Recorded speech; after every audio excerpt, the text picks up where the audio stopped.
I'm Lawrence Francis, host of Interpreting Wine, welcoming you to the McLaren Vale Winemaker Special Series. Across these 3 episodes, recorded in February 2023, we'll be exploring the modern McLaren Vale scene in the company of 3 producers, reflecting the up-to-date realities of winemaking in the region, with guests chosen to reflect a range of locations, production scales, and philosophies. Without doubt, the most up-to-date exploration of McLaren Vale, available anywhere in podcast format. Make sure you subscribe to be alerted when new series episodes go live. We continue the McLaren Vale Winemaker series today in the company of Corrina Wright of Oliver's Taranga Vineyards. Corrina tells us her origin story, including delving into the family's history. She introduces us to the Vineyard Team before taking us into her corporate winemaking experience. We discuss their mantra, taking the time for the things that matter. We get an insight into their cellar door experience and talk modern marketing. We get a McLaren Vale overview before discussing how they grow their grapes and who they sell them to. We talk viticulture and winemaking philosophy, before closing on the Australia Wine Research Institute and Harvest 2023. Enjoy. Well, my name's Corrina Wright and I'm from Oliver's Taranga Vineyards in McLaren Vale, the beautiful McLaren Vale. My family have been growing grapes on this vineyard, the same vineyard, for 6 generations. So 1839, they came across from Scotland. Who knows why we're not whiskey makers, but anyways, they came across from Scotland and really planted vines, but also subsistence farming. So there was cropping, there was sheep, there was cattle, there was, all sorts of things. But, back then, wine was medicinal. Is it still medicinal? I'm not sure if it's still medicinal, but so I guess that was sort of part of something. The things that the colonial settlers sort of did in South Australia. So we fast forward 6 generations, we are still on the same piece of land, and a shrunken version of it, because they had to put in roads and national parks and all sorts of things like that over those years. And we have become, from being sort of mixed farmers, we've moved through the generations, really concentrating more and more and more on grape growing. So now we are really 100% in this property, grape growing. We still have some sheep that mow for us. And we started the wine brand, though, with my generation. So in 1994 is when the wine brand has been started. Very cool, yeah, and thanks for whizzing us through all of that history there, and I think it's something that I'm sure we'll touch on and we'll kind of go back to as we kind of go through the story. But maybe take us inside a little bit that turning point really in the story, that 1994 starting the wine brand, and maybe take us a little bit deeper into why then, and I guess the inside a little bit of the early days and then the growth of the brand. For sure. So back in the early days, like in the first generation days, they were making wine, and they were even to the point of exhibiting it in the local wine shows. In fact, William Oliver, my ancestor, he was a judge in the local wine shows in the 1850s. But then there's a real gap where we really just sold fruit to lots of different wineries in this region. You'll know some famous names, Kay Brothers, Darrenberg. We have had 100-year relationships with them. Mm-hmm. So fast forward to my generation, and my grandpa at the time was, as semi-retired as farmers get, and playing a lot of bowls, and he wanted to have some wine to swap with his bowls mates, and he particularly wanted some fortified to sell to them in flagons. And there came along me, who had been, worked in the vineyards when I was young. My dad was also general manager of Kay Brothers for 28 years or something, so I worked in cellar doors as well, and then decided that I didn't want to be a lawyer. I wanted to be a winemaker, and would he give me some fruit? And I did a bit of a deal with a local winemaker called Pam Dunsford up at Chapel Hill. I'll give you some fruit. We'll give you some fruit if you can let me hang out and make some wine as well. So basically that's when the Oliver's Taranga brand was born, just sort of begging my uncles and my grandpa whether I can have some fruit. They were pretty excited really by then to be able to put their own name on the fruit that we've been selling to, loads of different suppliers for, a long time. We've been long-term growers for Penfolds, for example. So it was just nice to be able to put our own stamp on our own fruit, and things blossomed from there. Very cool, very cool. And I think the thing that always helps me very quickly visualize what you've got going on now, I guess, is really to kind of virtually bring in the rest of the team, because I know that you have sort of multi roles and wear lots of different hats, but presumably you're not doing it all alone. Oh, definitely not. No, definitely not. No, I'm very lucky to have, we are very much a family business. So in the wine side of the business, I have myself, my cousin Bryony. So I'm the winemaker, sorry, I should say, and I'm sort of older than everyone else, so I've been around the longest, I suppose. So my cousin Bryony, she works in operations. Then we have my cousin Sam, who is in finance sort of side of things. We managed to poach him relatively recently back out of KPMG and much more important business roles that he was doing to come and work for the family business. And then we have my uncle Don, who runs the vineyard. Then my husband and I also have a section of the vineyard as well. So my husband Dan, and we have a craft brewery as well on that part of the vineyard. And then we have an amazing team in our Cellar door. We're very much a tourism experience Cellar door site. And then we also have another smaller team in the vineyard as well, running the 350 odd acres of vines that we have. Very cool. Yeah, amazing. And again, there's a lot that I want to kind of try and pack in today. But I think one of the elements of your story that I was really taken with was your background as a corporate winemaker, and I think that that will be an interesting point in the story just to sort of delve into a little bit, because that will I guess provide contrast to what you're doing now and the brand now. So maybe just flesh that part of the story out for us a little bit. Yep. So my background is that I was studying law, commerce law, finished that, decided I didn't want to be wearing a suit every day, swapped into winemaking, degree at university. I was lucky enough to have some credits, so I actually got a scholarship also to go to UC Davis. So I was studying at Adelaide University Waite campus. It was basically when I was there that was the changeover between the Roseworthy and Waite campus of Adelaide University for winemaking, and then did my final year at UC Davis, but then also was able to stay on for another year working over there for Gallo Sonoma. As part of my scholarship to go over there, it was given to me by the old South Corp Wines, which is now Treasury Wine Estates, who are the owners of Penfolds and Lindemans and Seppelt. And so after I came back to Australia, I was part of their graduate winemaking program, which you went around to lots of their different sites around Australia winemaking, and I ended up staying at Caradoc, which is in Mildura, on the border between Victoria and New South Wales, in very much the volume region of Australia, where all the big volume is sort of grown. Lindemans at that time, Lindemans Bin 65 Chardonnay was a very famous wine, very good value sort of wine.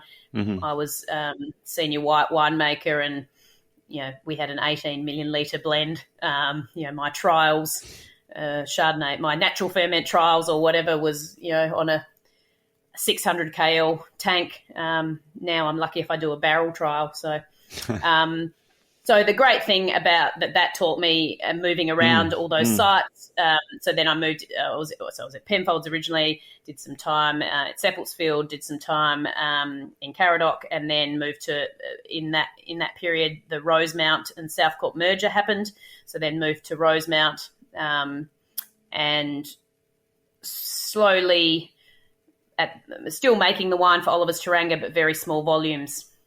And then slowly got my big girl pants on and got braver and braver, and we decided, no, we're going to actually open a cellar door, and I'm going to go full time into Oliver's Taranga. But yeah, corporate winemaking was really great for learning, time management skills, blending skills, being able to see, loads of different regions.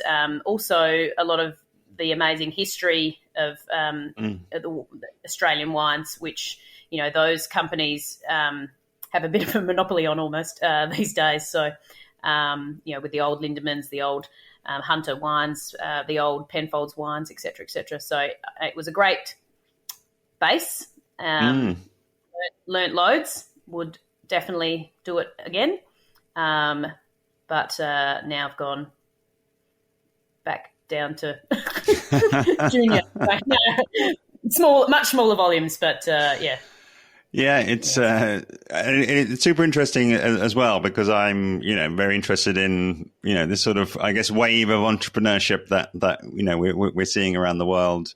And actually a lot of the kind of mentors and, people who are giving business advice that I see online, they say, go and work for somebody else for a few years, go and learn the business from the inside. And, I'm not sure exactly how much it's kind of spoken about in wine, but I can definitely see, and there are definite threads coming out where I see people who who've gone and worked on big scales, and as you say, have learned those kind of management skills, time management, organization, maybe have had the training and all of these things, and as they say, kind of learn on someone else's dime, and then got to do it, and then those skills don't expire. You still then have them, even if you, as you say, scale it right back down and bring it into something that's, as I say, more entrepreneurial, more family led.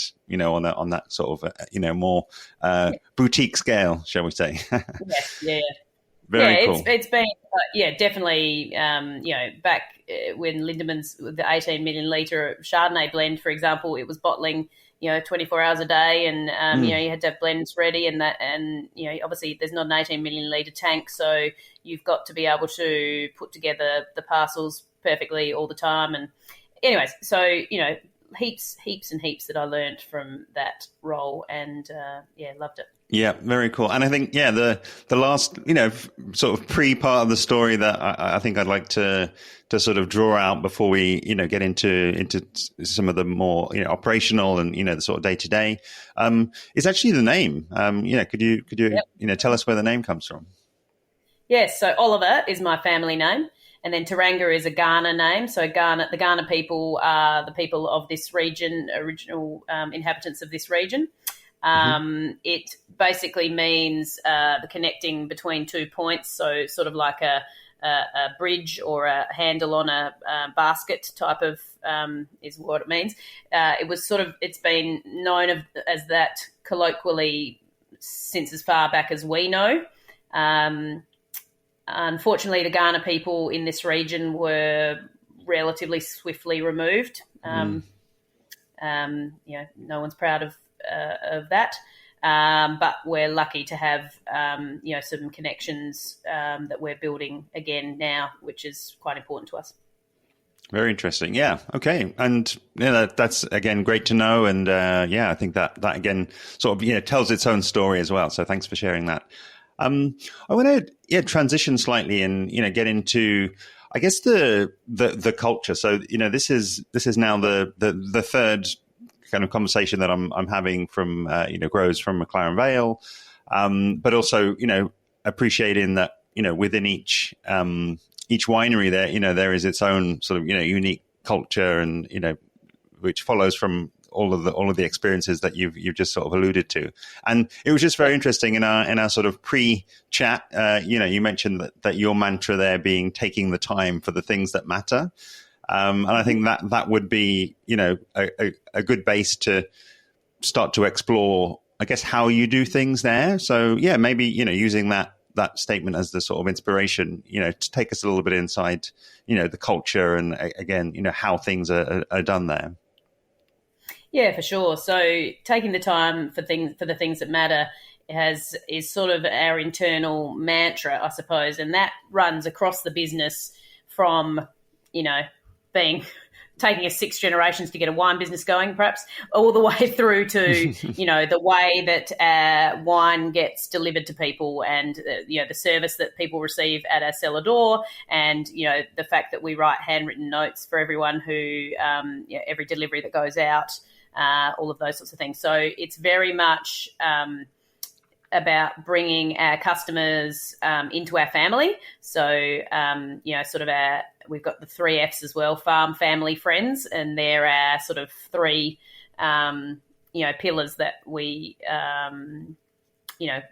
work within, I suppose, and making sure that everyone goes away feeling like they're part of our family/cult is quite important to us. So I suppose that what we really enjoy about taking the time for the things that matter, it means that it frames lots of decisions that you make, and it actually gives our staff, some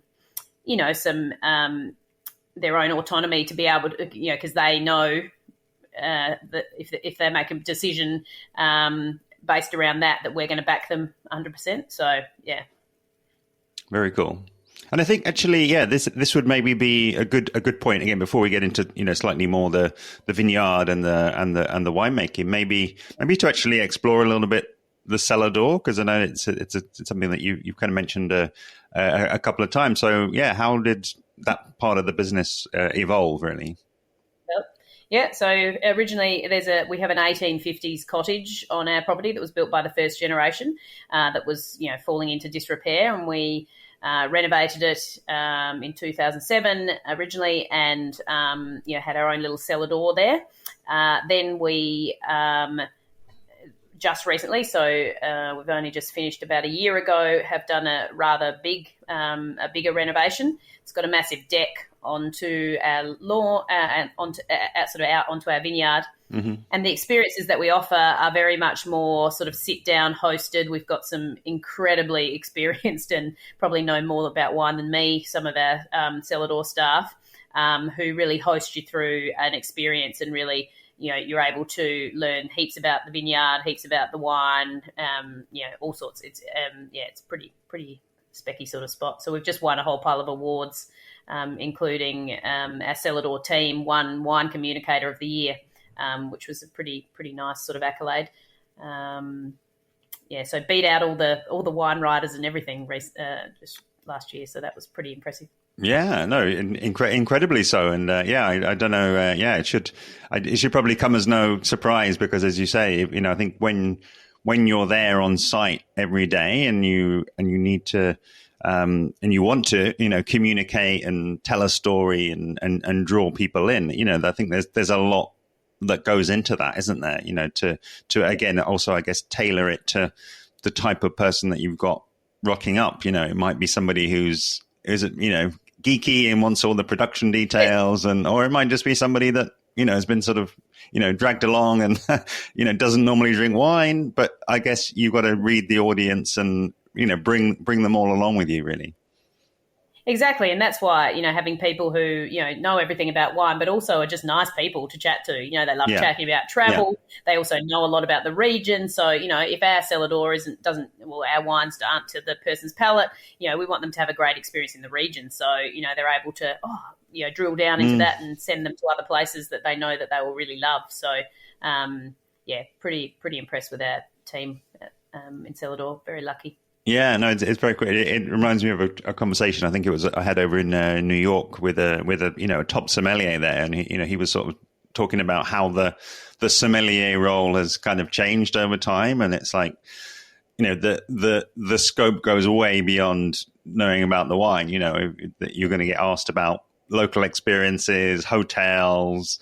Maybe it's somebody wants to organize a surprise for someone or something a little bit special. There's all of these other elements that are kind of inferred. So I'm sure that in that kind of hospitality service environment, it's kind of the same thing. And then also, I guess, final point really on there. I mean, and again, it's just picking up on something that you said earlier, talking about putting the handwritten notes, in the deliveries. And I'm guessing that's not for people that have come to the cellar door. That's more that kind of remote, I guess, people buying online or shipping things to other states or wherever. Yep. And I'm just curious, what might be some of the examples, and maybe give away some of those secrets, of how you, I guess, amplify a little bit that experience and maybe get it out to those people who haven't yet had the pleasure of visiting you there. Yeah, for sure. So it goes out with both. So people who come to the cellar door and hosted by someone, and then they send the wine home. So that host will write them a note and usually have a personal thing that they connected with that person over. So that's one part.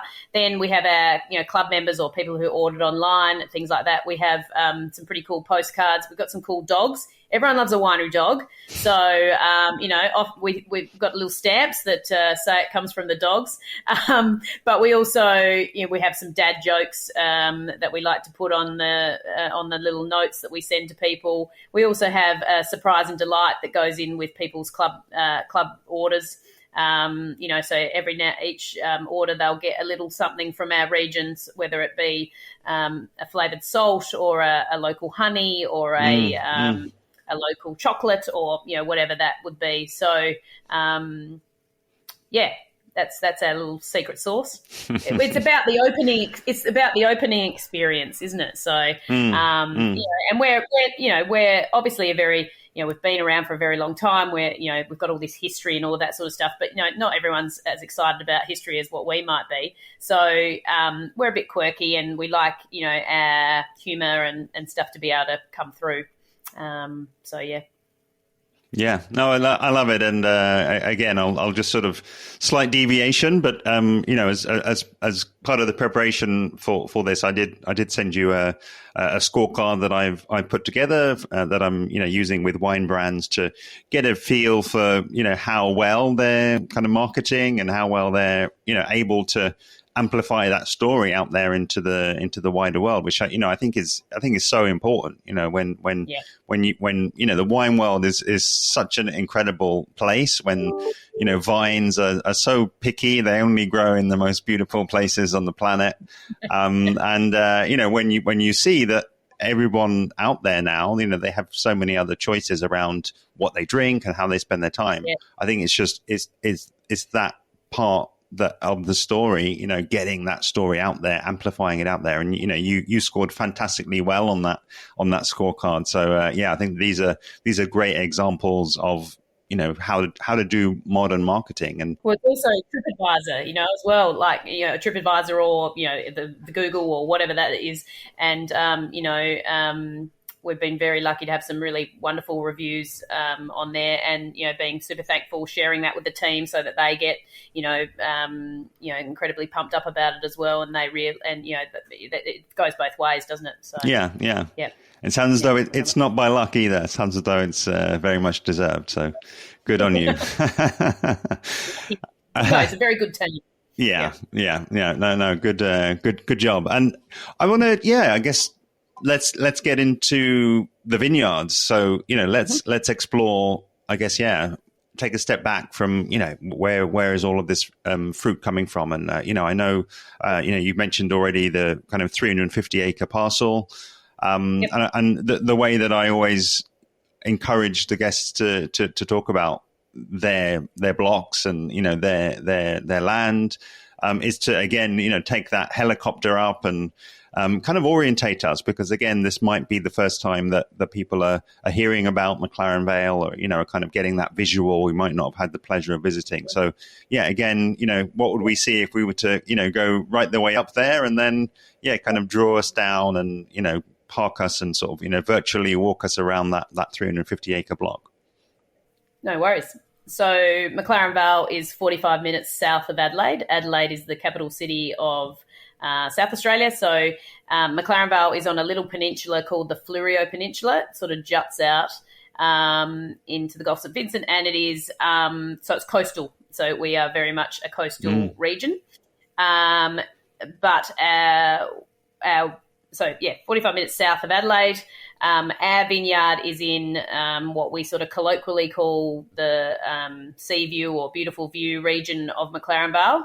So the Vale itself is almost like has a horseshoe of hills surrounding it.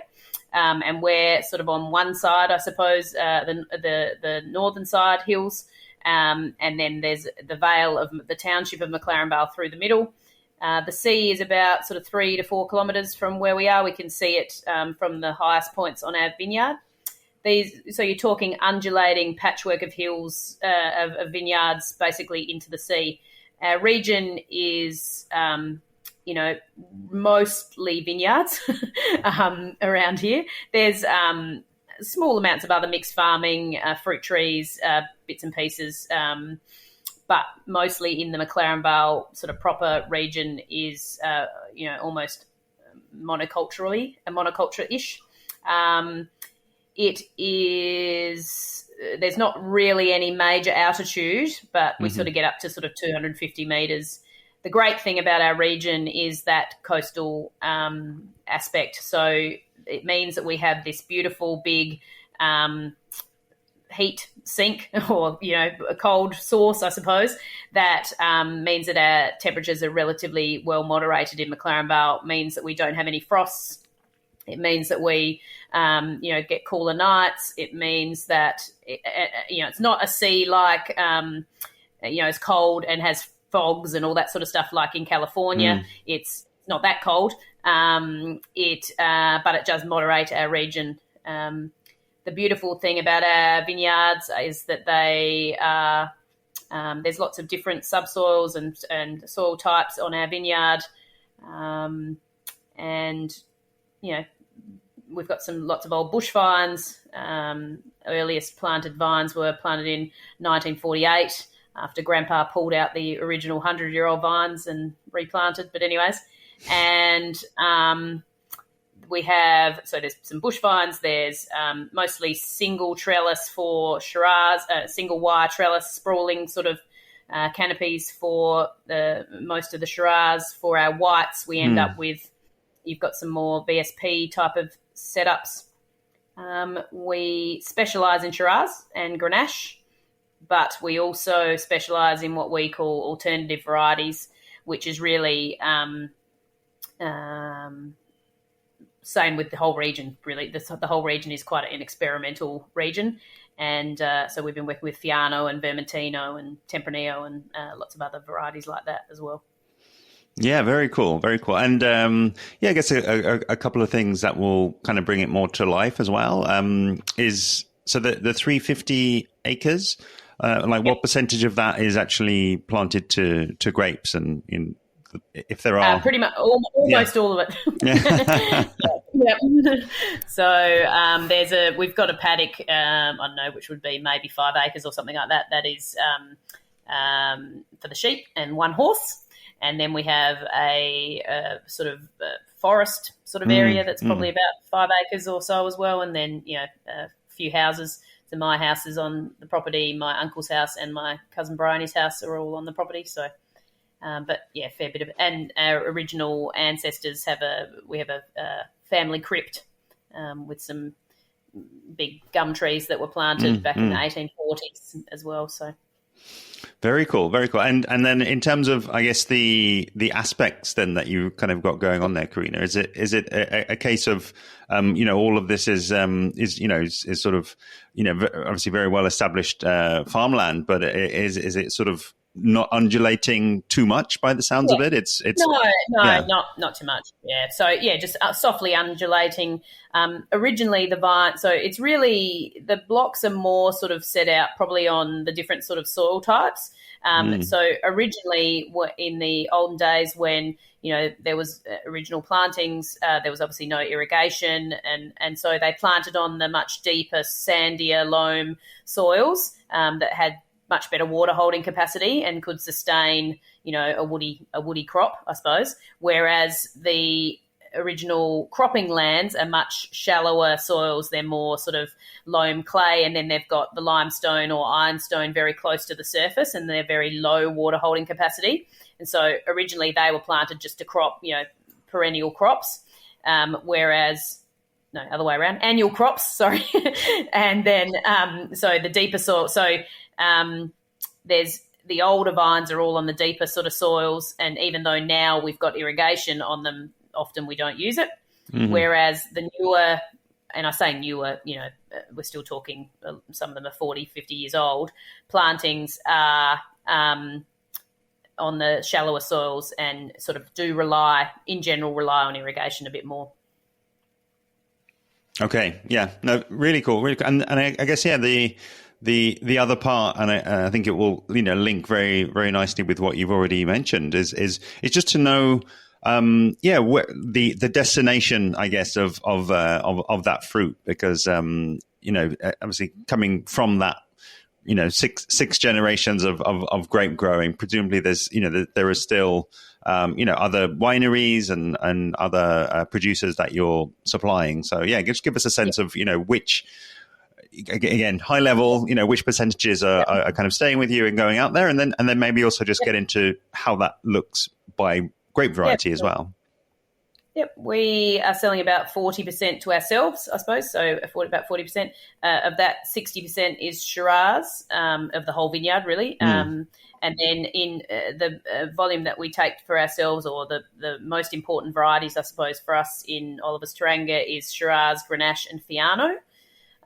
Then we sell the rest grapes. Our biggest customer is still Penfolds or Treasury Wine Estates, but we grow specifically for the Penfolds brand. Mm-hmm. We've had a very long relationship with them and have been in the Penfolds in the Grange Growers Club. So Grange is, this really unknown Australian wine that, only sells for ludicrous amounts of money. So we're one of the few McLaren Vale grape suppliers to that wine. So that sort of puts you in a bit of a they call it the Grange Growers Club. You're growing A-grade fruit, I suppose. So they buy a lot of Shiraz and Cabernet from us, a little bit of Tempranillo, a little bit of Mataro, a little bit of Grenache. And then we also still sell to Darrenberg. We sell to lots of other very small producers as well. Varney Wines is a small local producer. Loads of Forlac wines. Lots of other little bits and pieces as well. So, Hamilton Wines. No, we were aware. Yeah. Very cool. Sorry. And I guess that kind of keeps you, very closely connected to other brands, to other regions, and kind of, maybe even tapping into a little bit what the consumers are kind of looking for, and bigger trends, which I'm guessing must be also really helpful.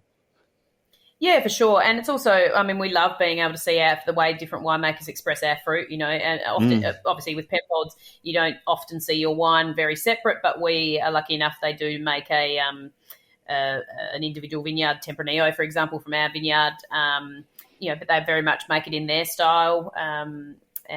We also sell Fiano to SC Panel, for example, get to see, what their expression of Fiano is.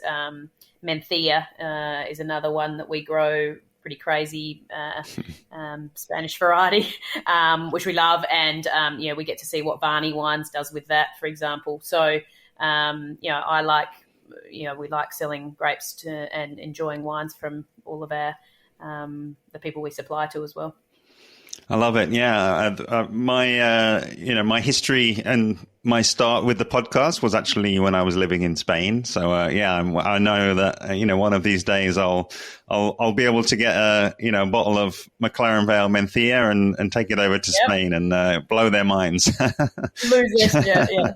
I've been lucky enough to do that with Fiano in Italy, actually. So that's been really fun recently. Yeah. So, yeah. Very cool. Very cool.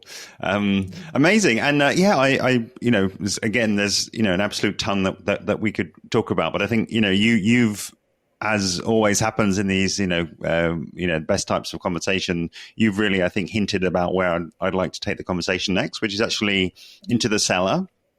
I like that hint that you've given about, you make, you're obviously, growing the fruit and selling on the fruit. And then, it goes away, and then you taste it further down the line, you realize, okay, that's their stamp, that's their style that they're kind of putting on that. But I want to, walk down to, your cellar and, have a look in there and I guess just get a sense of, what you're doing with the fruit, and maybe actually also at the same time, maybe just a sense of, are there any particular kind of viticulture differences that and unique points that you prioritize for your fruit before it then goes into the cellar? Yep.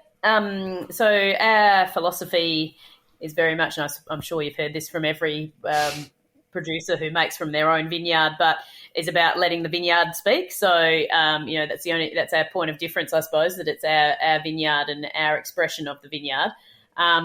And in terms of my winemaking stuff, so, the vines we're a member of Sustainable Wine Growing Australia, certified member, which we have been for years.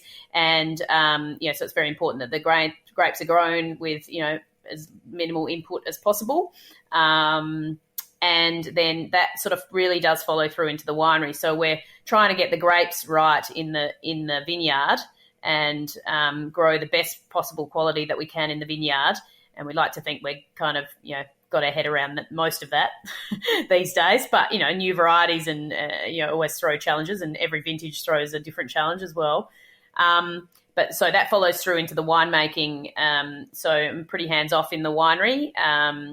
Natural yeast, no additions, and that has been one of the reasons why we've worked really strongly with Fiano and Vermentino and these Italian, southern Italian varietals, perhaps that have high natural acidity. So back in the day, we were one of the first to plant Chardonnay in the region in the 1970s, but Chardonnay in our region in general, we're just that little bit too warm, and the acid falls out, and you end up with a bit of a sort of tropical juice type of wine that's not doesn't have the right balance unless you add acid and all the rest of it.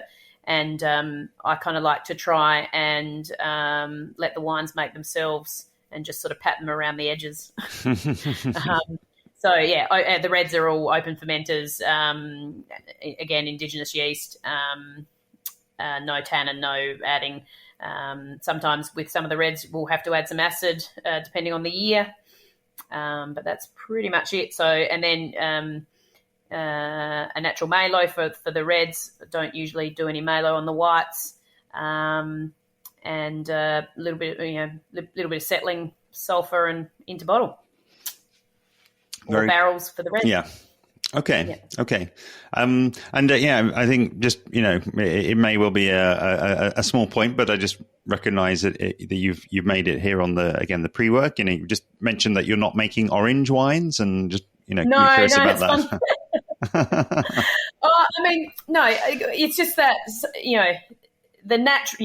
the word natural winemaker, which we, people wouldn't technically put us into that, I don't know, genre. Mm-hmm. However, we are doing exactly the same things, except, I'm not really playing around in that sort of skinsy, I am, but not in that real, skinsy, full orange wine sort of side of things, I suppose, yeah. No funky wines, I think might be not really. funky. Natural yeast can be funky sometimes, but not. And the Fiano in particular is all about building texture and building that viscosity through the mid palate, and it's super generous and lovely nutty sort of characters. But and all oxidatively handled. All the pressings go in, but they're not. Oxidized wines. Yeah, I think it's always an interesting one. I mean, I think it's a little bit of a debate, and a conversation that I think it's good to have. But I think where I'm at with it is really just I am very much drawn to that simpler approach to winemaking, as you say, that sort that more kind of hands off and. Yep. I think that, people will always try to kind of put labels on things and, kind of say that something is new or cool or something is more traditional and whatever. But I think, again, it's that thing around letting the vineyard speak, letting the wine speak. And, I always remember, quite early on in my journey, just meeting somebody over in Copenhagen who was an importer and educator over there, and he said, look, if he's doing a tasting, he would just ask 2 questions of people. It's like, did you enjoy the wine? Number 1, and 2, would you like to have another glass? And I think it's just, for me, it's just that really hits the nail on the head. It's that curiosity and wanting to try it, and almost forgetting where it's come from and the label and how it's been made, and like, okay, what is actually the experience that you're having? And I think that will guide you in your in your enjoyment or otherwise in most situations. Oh, exactly. I mean, the biggest thrill for me as a winemaker is having someone tell me a story about when they opened one of your wines at something and something happened and it was memorable for them for some reason. I mean, that's what it's all about. And I think, it's just funny that, I hate having to even make that sort of distinction. But you find yourself feeling like you have to explain it. But I think sometimes in winemaking as well, it's more difficult to not do something than it is to do something. I think, the ego of winemakers, sometimes we get a bit excited about ourselves and we feel like we have to do something to the wine to make it, to really have it made. And I've just got, as I've, progressed and been making wine for stupid amounts of years now, I have actually got more and more confident and comfortable in, really not doing something. So 90% of the time. and again, spot on. I was absolutely just thinking back to your prior experience, because it's and again, it's not through lack of experience. You've got the toolkit. You know how you could intervene, and it's like, okay, I've got the toolkit here on my waist, but it's going to stay closed. I'm going to just watch, observe, and kind of sit this out and guide things, as you say. I love that image. Pat it around the edges, but not kind of dive in. Yeah. But, we're very lucky. Our region is a very consistent region, not having, lots of humidity or lots of, super disease pressure and, during the harvest season, all that sort of stuff, it makes it very, we're very lucky where we are. Very cool. Yeah. And again, as all the best conversations, this has absolutely flown by. So, absolutely loved talking with you, Corrina. And I guess, as we move towards closing, I'm just looking at the anything else section that I sent you on the pre-questionnaire, and there's an absolute ton here, and maybe that first point that you put on there about being on the board of the Australian Wine Research Institute, I think that would maybe be an interesting point to talk to in closing, because I guess that will also bring in a sort of a future oriented element. So maybe take us inside that role, and maybe 1 or 2 examples of interesting things that are coming out from that. It's been great. I've always sort of lived by a bit of a mantra to make sure that I don't just keep my head inside my own tiny business, but making sure that I'm looking at the industry or immersing myself in the industry in general. And so I have been lucky enough to have a number of board positions, but my current one is with the Australian Wine Research Institute, which is basically the main wine research institute in Australia, and world leading, like really incredible. Some of the amazing work that they're doing at the moment, in particular is which relatively recently is all the smoke taint work, which has been really amazing, and a lot of the research into those, what the compounds are, how to work with those compounds, all of that sort of stuff is all coming out of AWRI, and the US in particular, when they have California had all their fires, really reached out to Australia for that. So that's just one of the things that we've been doing. We've also got this